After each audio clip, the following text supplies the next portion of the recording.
All right. Well, good morning, everyone. Happy Thursday. Thanks for all joining in for who was able to come in.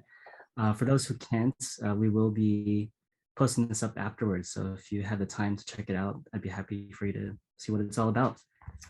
Just to kind of give a brief introduction, I'm Christian Quiocho, and I work at Lofty Coffee up in Encinitas, California. And I work with the production team there. So I'm currently in a position where I'll be joining the roasting team and some of the cafe quality control stuff. So this is sort of within my line of work in terms of what my interest is and what I'd like to build curiosity on and just build more insight in. And so today it's really just more about the peripheral concepts and applications in coffee sensory and how we assess flavor in coffee. And to kind of give you a better understanding about some of the, one sec here, there we go. Just a brief overview of what I'm going to be covering. Some of the physiological experiences to flavor and smell, some cross-modal influences and our relation to flavor bias. And I'll get more into detail about what that means. And third, multimodal perception and its challenges. And again, I'll go into more detail as I get closer to it. But without further ado, let's get started. So when it comes to physiological experience to flavor, humans experience this phenomenon of flavor in three different pathways. And one of those pathways is through tactile stimuli. And that's essentially our physical sensation of the coffee's body in our mouth, and also the physiological reaction to the coffee's astringency. And so when I refer to body, it's essentially just the physical sensation of how the coffee feels. And in tandem with that, astringency is the sensation that we get from tasting and the dynamic feel of the coffee's bitterness or acidity. And so depending on if it's a dry coffee, if it's a juicy coffee, if it's oily, that is how we translate astringency in tandem with body. And the second pathway is gustation. And gustation is essentially how our taste buds or our flavor receptors translate those non-volatile compounds, all the amino acids, all the lipids, all the different types of acids and sugars, etc., how we translate all those compounds into the cup.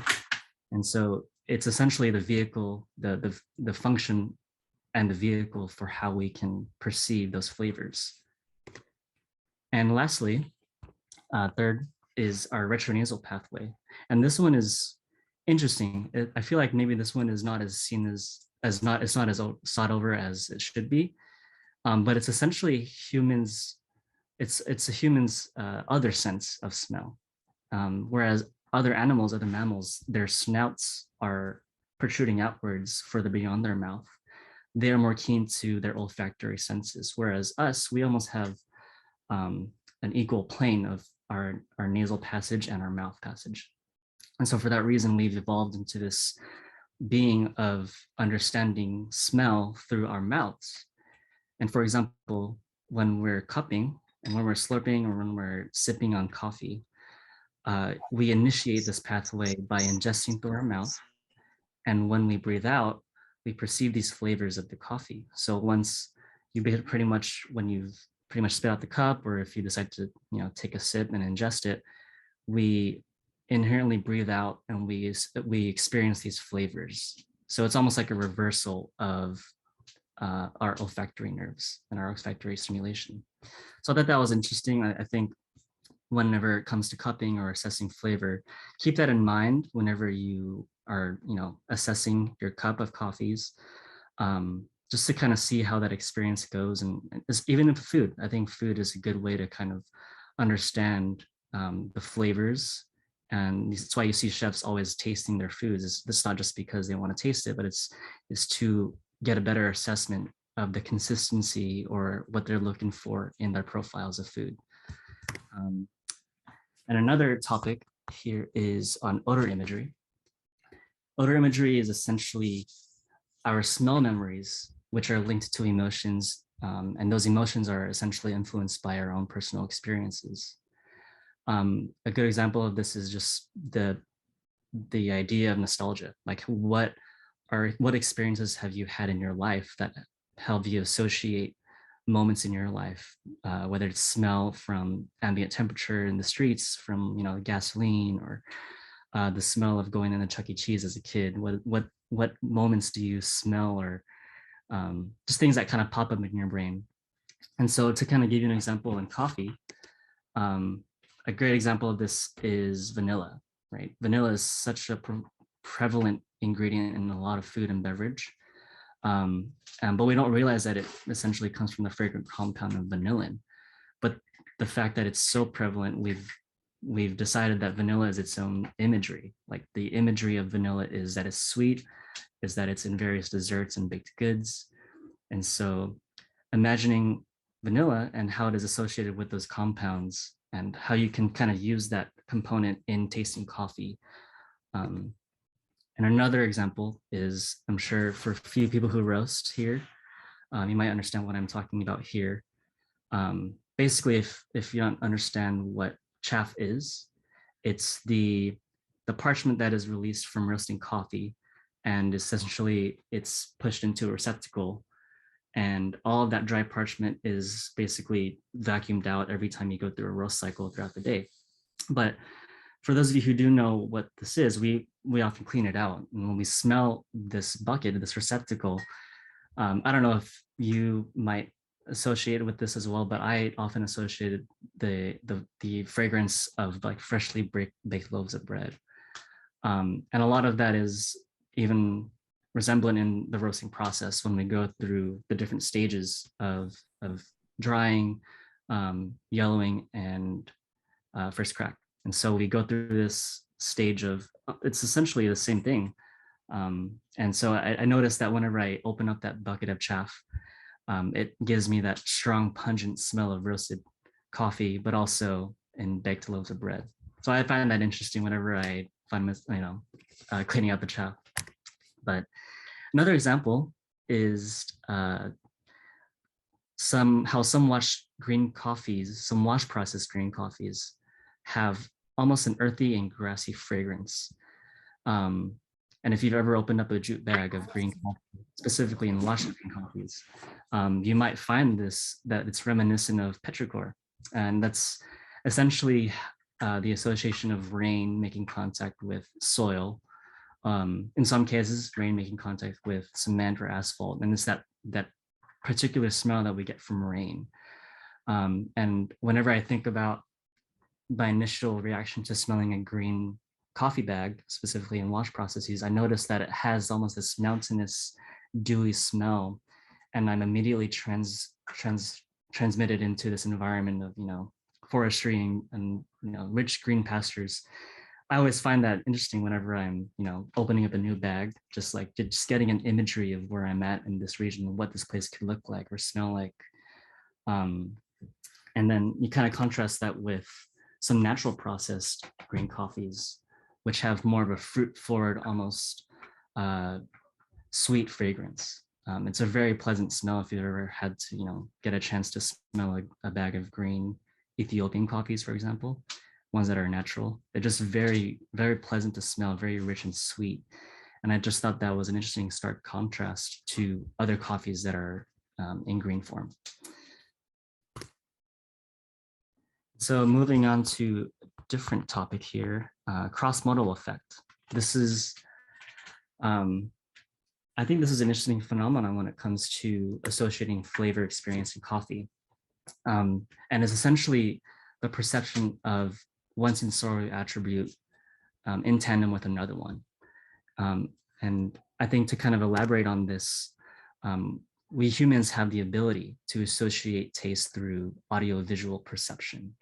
And what I mean by that is we have this innate ability to cross-compare different sensorial experiences with other ones. And so when I'm thinking about coffee, when I'm thinking about assessing flavor in coffee and my experience to it, if I'm comparing a natural processed coffee to a wash processed coffee, typically speaking, the natural processed coffees have high acid, almost a high sour content to it in terms of how we perceive it.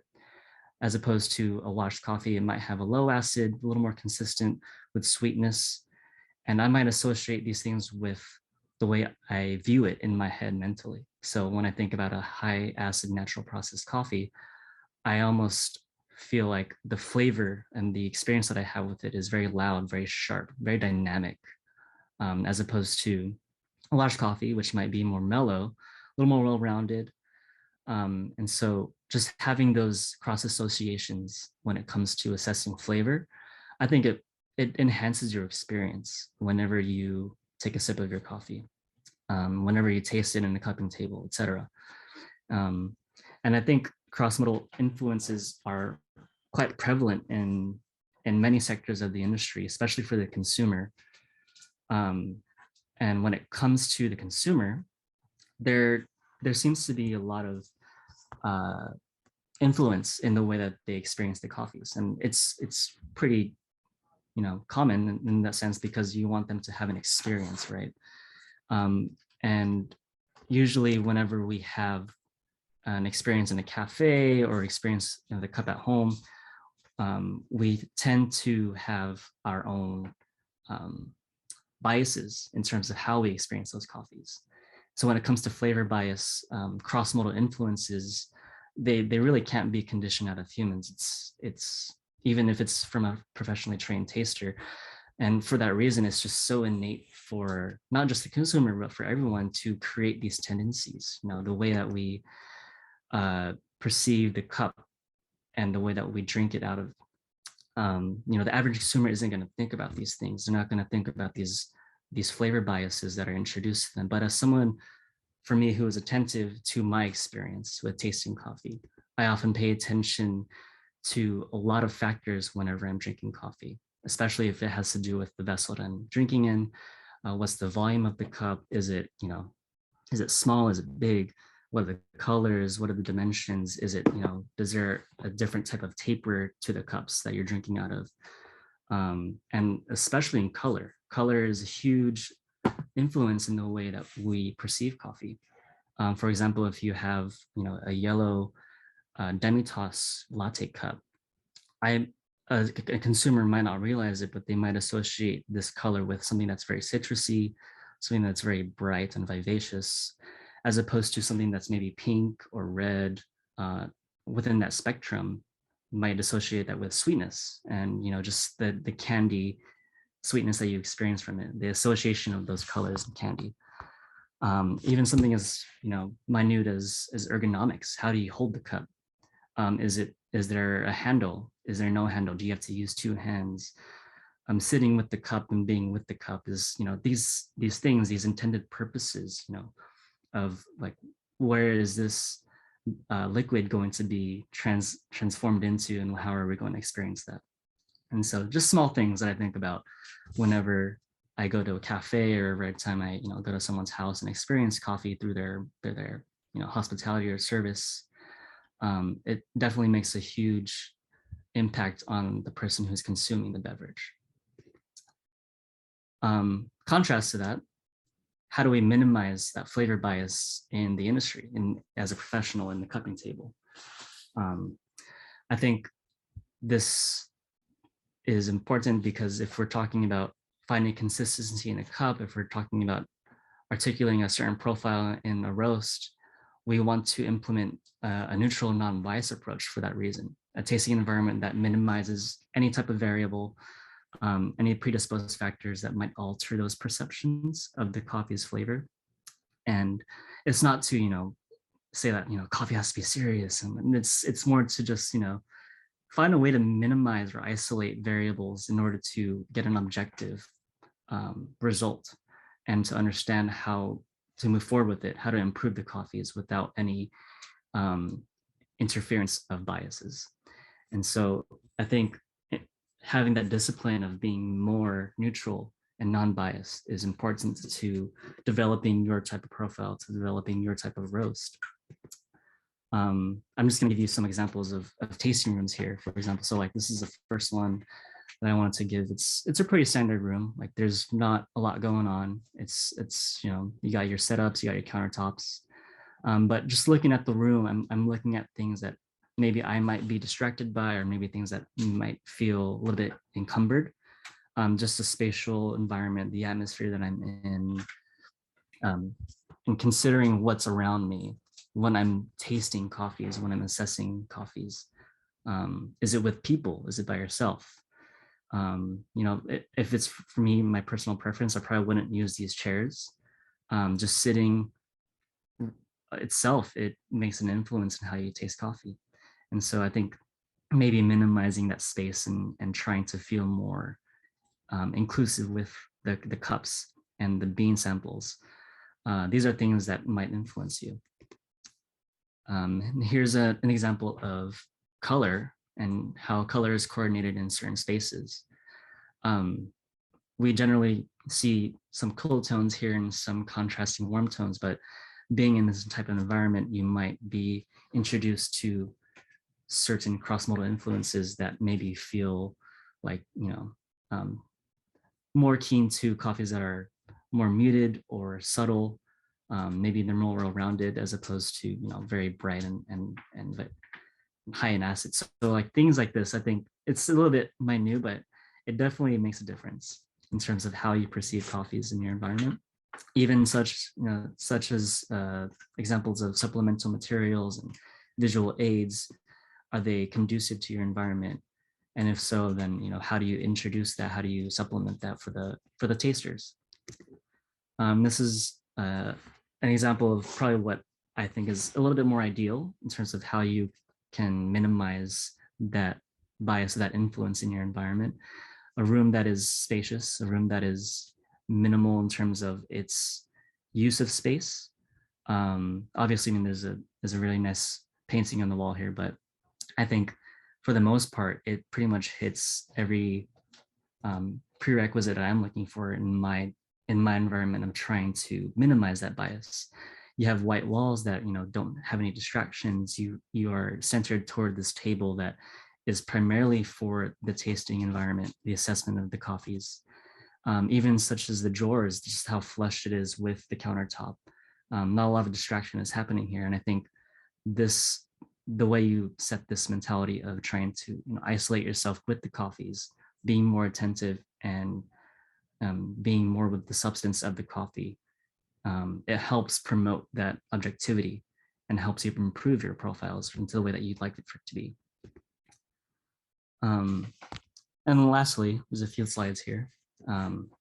Just some of the challenges of multimodal effects in coffee. And so when I refer to this, I'm again referring to cross-modal, but in ways that are touching on multiple facets of our sensorial attributes. And the three attributes that I'm referring to here are sweetness, acidity, and flavor.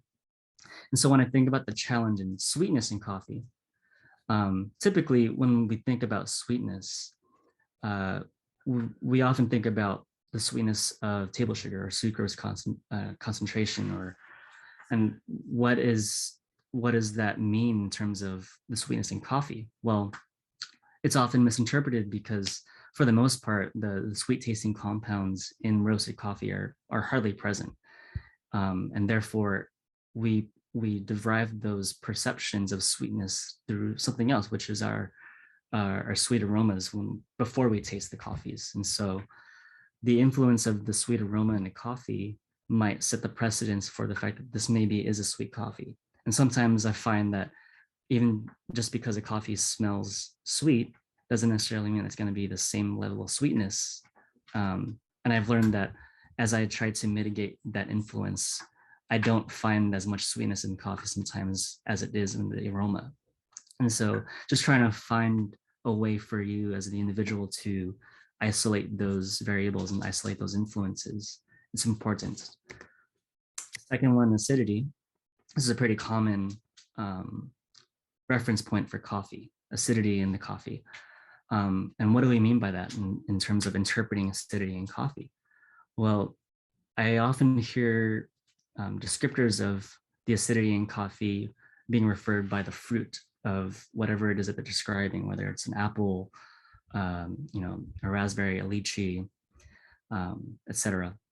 And I find that it's fairly common to use these words or these terms to describe the coffee's taste as opposed to the attributes of those fruits' acidities.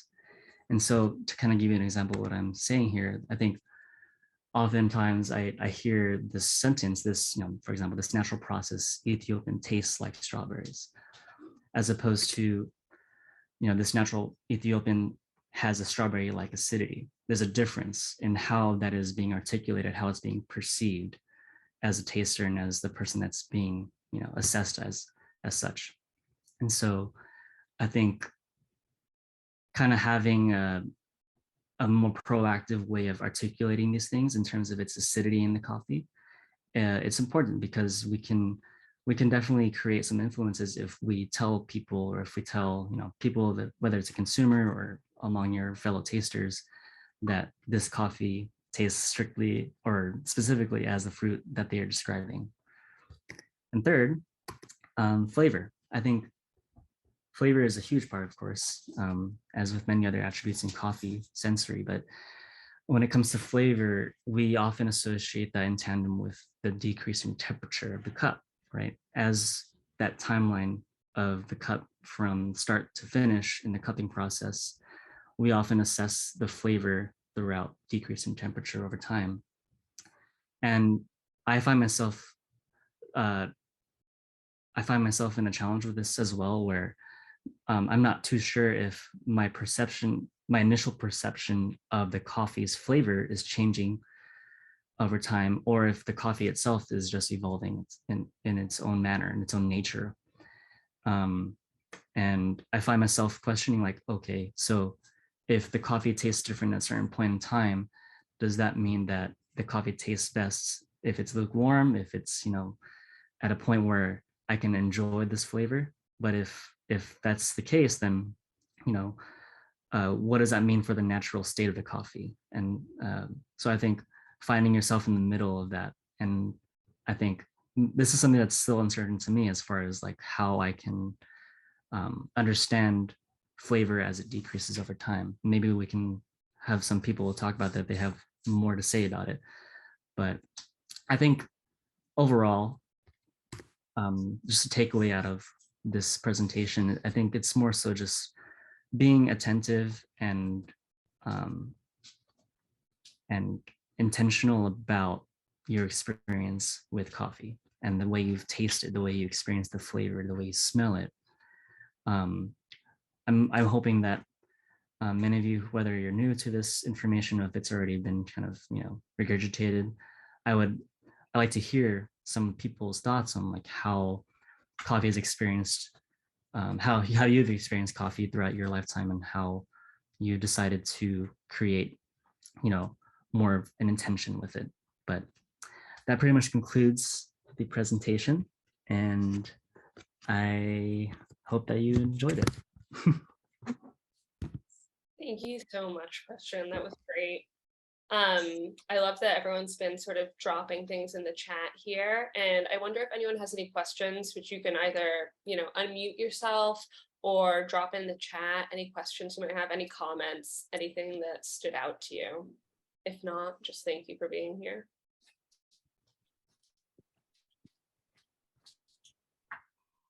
I actually had a quick question / comment. Firstly, thanks so much, Christian, for hosting this. Everything is super interesting, and I'm glad that I made it. One thing that was really interesting about the presentation is when you mentioned like the environmental bias, like the bias that environment creates, and even vessels. And I know that a lot of times most people don't think about that instinctively, but when I really kind of try to stretch that and I think about different applications, when I think of the alcohol industry, it's interesting because I know for when they put together different types of cocktails, like I guess like just a standard bar, they'll maybe like garnish it with like a orange peel or whatever, and it'll just be in standardized cups or glasses. But really good bars, they actually have different garnishes for different types of drinks, and it's kind of in line with what you're saying about it. It almost primes the consumer, or like it signals visually, and they choose different vessels, right? Some of them are like tall and slim, some of them are a little bit more like globular, but I feel like they intentionally choose different shape vessels and different garnishing to kind of visually, I don't know if bias is the right word, but like visually prime and prepare and like signal this person to better enjoy and pull out flavors of the Sure. drink. It's I'm to enhance it. curious, Yeah.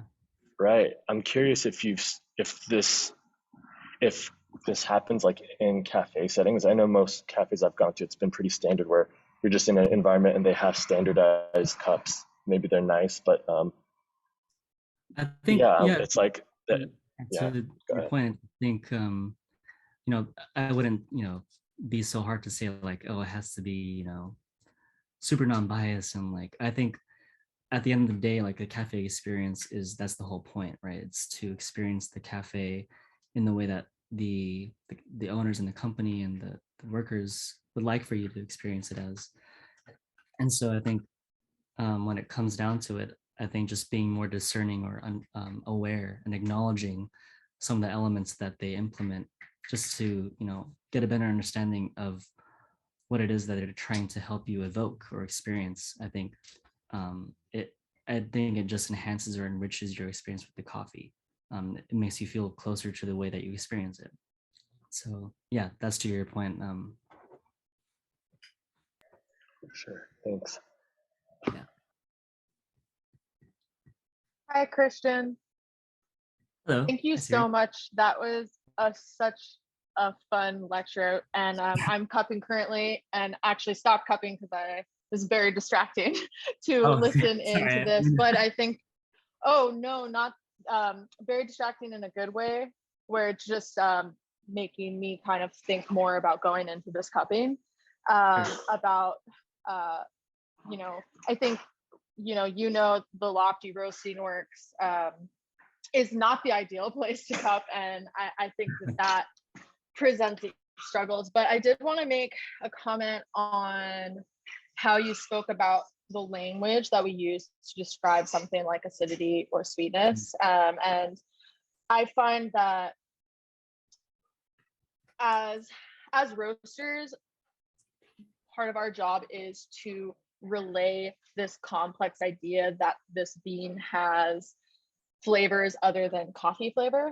And I think it's really important to think critically about the words that we use to describe it, and meet people where they're at. So I thought that was a really great point. And I guess I don't really have a particular question, but it definitely makes me think again, as I go into this cupping, how can I be more specific around a flavor that I might be perceiving? Maybe it's more like something. I also loved the fact of, like, you talked a little bit about shape and color, and I think that so many of us, depending on our backgrounds or our culture, have these different relationships with it, and perceive flavor outside of perhaps just a wheel with descriptors on it. So again, not so much questions, but just big thanks to your hard work on this. And I think you've given me a lot to think about, and I hope you've given others the same. I'm really happy to hear that. Thanks for all the comments. Yeah, I mean, I think you're right. As a roaster, or just someone who enjoys tasting coffee, having that vocabulary, having that lexicon of words to help you articulate in a way that is proper to the industry and the standards of the industry. I think it's important to represent that. And so I think just helping push that forward and voice it louder in terms of, how do we make things more standardized and consistent for everyone to know, like, what a strawberry acidity is like, or what a undertone of a lychee sweetness is like. And so just finding ways to associate coffee in its own way without having it to bleed into different products and just having it be its own identity is important to me, I think. But yeah. I also just had a quick comment as well to touch upon what Siri mentioned. I guess I would probably describe myself as being more of the average kind of like coffee person, Christian, that you kind of spoke about. And I do think it's really cool to hear about what cross-modal effect is, and that it's basically like the scientific breakdown of like how flavor is experienced and how it is like a very like psychological and almost like emotional kind of experience in that kind of way. Um, I just thought it was just really interesting that you talked about like how heavily like our human experiences and our memory really like influence how we taste things and whether or not we like things or what our preferences are. And I think it is really cool to kind of like be more aware of that, to kind of like understand how to like use in a way like our preferences like to influence our flavors, and like maybe just like help us understand, for example, like my own personal preferences of what I think I like and what I think I like and how that is like a valid thing, but then also maybe to understand like the biases that I may have because of like my own memories.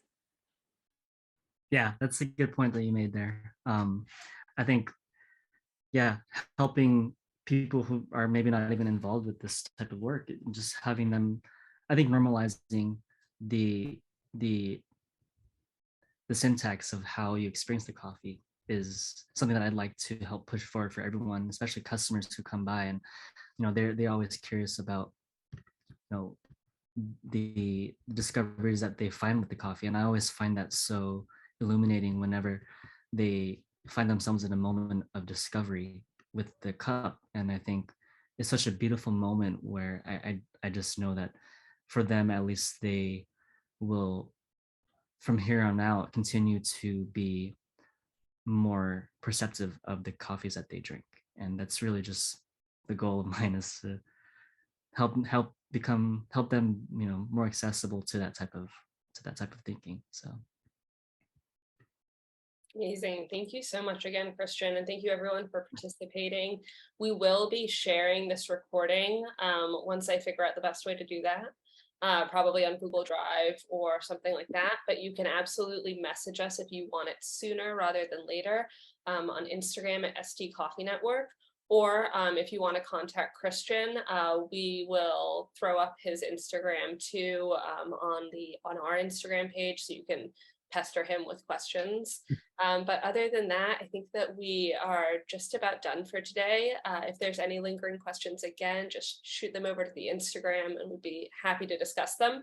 Otherwise, we are going to be having a kind of interesting panel with a roasting Q&A on the 11th of August. That's going to be at 5 p.m. at Caffeine and Green on El Cajon Boulevard. Again, on our Instagram, we'll be posting more information on that. So there'll be more educational stuff on roasting, different roasters' experiences. Siri, who spoke up earlier, will be on the panel also, so you can bug her with some questions too. But other than that, thank you guys so much. And thank you again, Christian, for your time, for your knowledge, for everything today. of course, happy to be here and share with all. So have a great one for your day, and I'll see you guys around. All right.